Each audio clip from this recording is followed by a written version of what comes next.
Jawohl! Yeah, thanks. Doctor.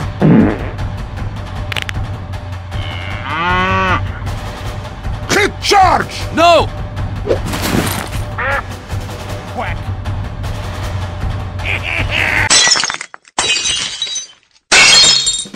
Surprise, bitches! A little birdie told me that you have some Australium stashed here. I would like to take said Australium off your hands. If you hand it over, my team and I will leave, and none of you will be harmed. Do we have a deal?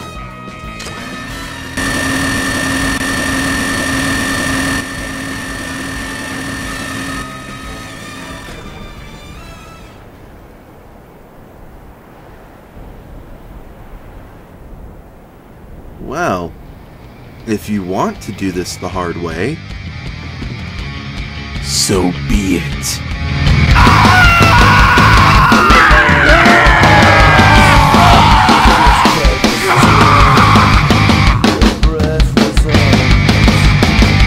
Hey guys, welcome back to episode 18 of DarkFeed. It's been a while, hasn't it? We've got a lot to talk about because I don't know if you noticed, but a little event called E3 happened last month, and there's definitely some things that I want to talk about. Most disappointing at E3, for me at least, was Microsoft. Sure, they started out strong, kicking things off with Halo 4, which is looking better and better every time I see it, but after that, all I remember is more pointless shit about the Kinect, smartphones, and something about Nike. And on top of everything else, Usher came out on stage. Look, don't get me wrong, I don't have anything against him, but I watched the press conferences for games, not a musical performance. And he was dancing for that new dancing game too, whatever it was called, Dance Central 3 or 4. I'm pretty sure people know how the game works and don't need a celebrity appearance to emphasize the fact that yes, you dance in the game. I can't imagine Nintendo was your top pick. It wasn't. Although Nintendo's wasn't anywhere near as bad as Microsoft's, it still wasn't that good. They showed off Pikmin 3 and the new Luigi's Mansion game and stuff like that, but nothing that really stuck with me. What about Zombie U? Okay, I'll give them that. That looks like it could be awesome. Me and Kat are huge zombie nuts, and I was hoping for something like this to come out of the Wii U. But nothing else? There's two things I was really disappointed about in Nintendo's conference. One, what the fuck was up with the ending? Hey everyone, look at these shitty cartoon-looking fireworks. They were pretty though. And I think it's pretty obvious what my main reason is. Would that be the lack of an HD Zelda game? Motherfucking yes! Ah. How dare Nintendo release that demo last year and not follow up on it? It's that goddamn Final Fantasy VII tech demo all over again! I think everyone was expecting a new Zelda title in one form or another. Yeah, and it didn't help that somebody put out that HD Majora's Mask video too. Getting back on the subject of the press conferences, Sony won the show then? Without a doubt. I think they only had one part about the move and they abandoned the fucking thing. And on top of that, they showed off Beyond, which is being made by the people who made Heavy Rain, and it looks awesome. PlayStation All-Stars? Sure, it's a complete ripoff of Smash Bros, I'll give them that.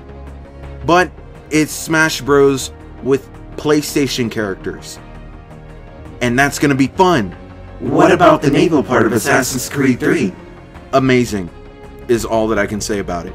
It genuinely looks like a lot of fun, and I love anything that makes me feel like a pirate. I've already got AC3 pre-ordered and paid off. All I have to do is wait for it to come out, and I can't wait for it to come out. And what about The Last of Us? That thing came out of nowhere. I don't think anyone was expecting it to be that good and exciting. No pun intended when I say that it ended the Sony press conference on a bang. Sony didn't have a complete sweep though. Ubisoft unveiled a little game called Watch Dogs that stole everyone's attention. Yeah, there's a real big debate as to whether The Last of Us or Watch Dogs wins Best in Show. If it were up to me, I'd probably give it to Watch Dogs. Just because I like all that hacker sci-fi bullshit. Really? I'm in a giant white room, inside of a TARDIS, aka time and relative dimension in space, talking video game news with my advanced AI friend. What do you think? Acknowledged. Anyway, I understand you were disappointed in Black Ops 2? Yes and no. What they showed us at Microsoft's disaster was fine. I'm pissed that we still, to this day, have not heard a damn thing about zombies. It's really starting to get on my nerves. Throw us a bone here. Show us some characters, a map, something. Go play a couple rounds of Call of the Dead, you'll be fine. Yeah, I just might do that. Moving on. A new Star Wars game was announced, and god damn! It sure is party. A rumor says that it's next gen though. Yeah, they're saying the same thing about Watch Dogs, and that concerns me. I can't exactly afford a new console right now. The game is called 1313, and people say that it has something to do with Boba Fett. Boba Fett? Where? What does 1313 have to do with Boba Fett? IDK. I'm not that big of a Star Wars nerd. But who cares? The game looks cool. You know what else looks cool? What? Lens flares. Lol, okay. You know what game has a lot of lens flares? IDK. Mass Effect? The Mass Effect 3 Extended Cut DLC came out not too long ago. This DLC helps explain the original ending a little bit better. Nice segue. Thanks! So, like I predicted, all this really did was add some more cutscenes to the original ending. I liked the original ending. I like the new ending. Everyone can shut the fuck up about the goddamn endings. It still kinda ends on a cliffhanger. And that is why the gods created DLC. Oh, and by the way, fuck you, EA. Calm down, why don't you talk about something you like? Alright, fine. Let's talk about a little game called Skyrim. Oh, here we go. Dawnguard came out, and it's time for me to talk about it. First things first, yes, it is worth buying. Once you hit level 10, just talk to the guards and they'll tell you about the Dawnguard, and that'll start up the quest for you. The overall story for the DLC was pretty cool. Basically, you join the Dawnguard to hunt down vampires when you, let's say, discover something. After that, you're faced with the choice to either become a vampire or stay with the Dawnguard. Which do you prefer? I'll be honest, I've done both campaigns now, and I enjoy being with the Dawnguard more. What if you want to be a vampire lord and be in the Dawnguard? There's a way for you to do it, but I'm not going to say how.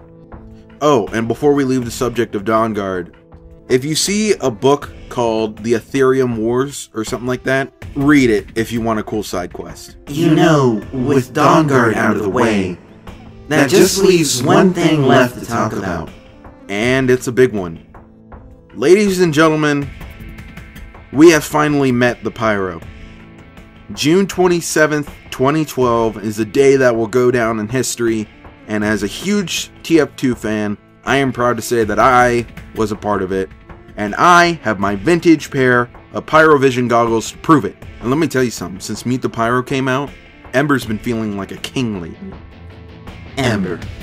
Yeah, Ember. Our Pyro. Jesus, Aibou, keep up with the nicknames. Whatever, you're the only one who calls them that. Along with Meet the Pyro, Valve released The Source Filmmaker, and holy shit, Gmod is in trouble. Some people say they'll never leave Gmod. That's probably because SFM is a lot harder to learn than Gmod. That's because SFM is way more advanced. I've already seen quite a few well-known Gmodders make the switch to SFM, some saying that they'll never go back to Gmod.